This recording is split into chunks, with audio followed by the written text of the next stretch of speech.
क्या आप जानते हैं कि हम सब जाने अनजाने में हर रोज झूठ बोलते हैं? हाँ, हम सब। झूठ बोलना सिर्फ कोई बुरी आदत नहीं है, बल्कि ये इंसानी बर्ताव का एक बहुत ही कॉम्प्लेक्स और सच कहूं तो काफी दिलचस्प हिस्सा है। हमारी आम बातचीत से लेकर हमारे समाज और यहां तक कि कला तक में झूठ हर जगह मौजूद है। तो चलिए आज इस झूठ के पीछे छिपे मनोविज्ञान और विज्ञान की दुनिया में थोड़ा गहरा उतरते हैं। 60%। ये नंबर देखकर थोड़ा अजीब लगता है ना? पर यकीन मानिए, ये आंकड़ा हमारी रोजमर्रा की जिंदगी की एक ऐसी सच्चाई से जुड़ा है जो शायद आपको भी हैरान कर दे। कोई अंदाजा लगा सकता है कि ये किसके बारे में है? जी हाँ, ये सच है। यूनिवर्सिटी ऑफ मैसाचुसेट्स की एक स्टडी बताती है कि 60% लोग 10 मिनट की एक मामूली सी बातचीत में कम से कम एक बार तो झूठ बोल ही देते हैं। इसका मतलब क्या हुआ? इसका मतलब ये हुआ कि हमारी ज्यादातर बातचीत में सच्चाई पूरी की पूरी मौजूद नहीं होती। ये बात ये भी साबित करती है कि झूठ बोलना कोई अनोखी बात नहीं, बल्कि हमारे व्यवहार का एक बहुत ही आम हिस्सा बन चुका है। तो ठीक है, अगर झूठ बोलना इतना आम है तो क्या सारे झूठ एक जैसे होते हैं? बिल्कुल नहीं। धोखे की भी कई परतें होती हैं और हर झूठ के पीछे की वजह भी अलग अलग होती है। तो आइए पहले झूठ बोलने वालों की इन अलग अलग कैटेगरीज को समझते हैं। अब यहाँ पे मामला थोड़ा पेचीदा हो जाता है। देखिए, एक होते हैं कंपल्सिव लायर्स, मतलब जो बस आदत से मजबूर होकर झूठ बोलते हैं। सोचिए, आपका कोई दोस्त है जो हमेशा अपनी कहानियों को बढ़ा चढ़ाकर सुनाता है बिना किसी खास वजह के। वहीं दूसरी तरफ होते हैं पैथोलॉजिकल लायर्स। ये लोग अपने फायदे के लिए बहुत चालाकी से झूठ का जाल बुनते हैं और कई बार तो खुद भी अपने झूठ पर यकीन करने लगते हैं। और ये बर्ताव कभी कभी एंटी सोशल पर्सनैलिटी डिसऑर्डर जैसी गंभीर मानसिक हालत का भी एक संकेत हो सकता है। और यहीं से कहानी में एक नया मोड़ आता है। ये एक तरह से झूठ बोलने वाले और उसे पकड़ने वाले के बीच चूहे बिल्ली का खेल है, वो भी काफी हाई स्टेक्स वाला। एक तरफ है धोखेबाज जो अपनी कहानी को सच साबित करने में लगा है, और दूसरी तरफ है जासूस जो सच की तलाश कर रहा है। तो इस खेल में कौन जीतेगा? तो एक कन्विंसिंग झूठ बोलने के राज क्या हैं?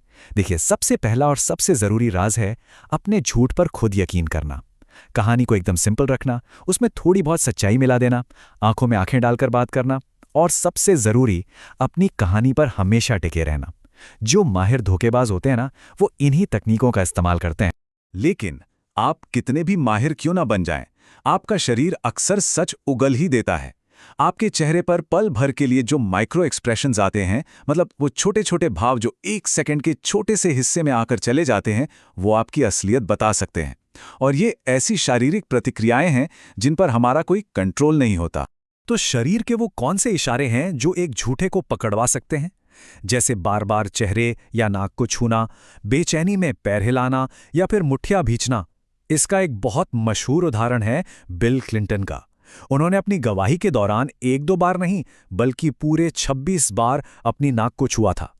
ये छोटे छोटे इशारे कभी कभी शब्दों से कहीं ज्यादा कह जाते हैं।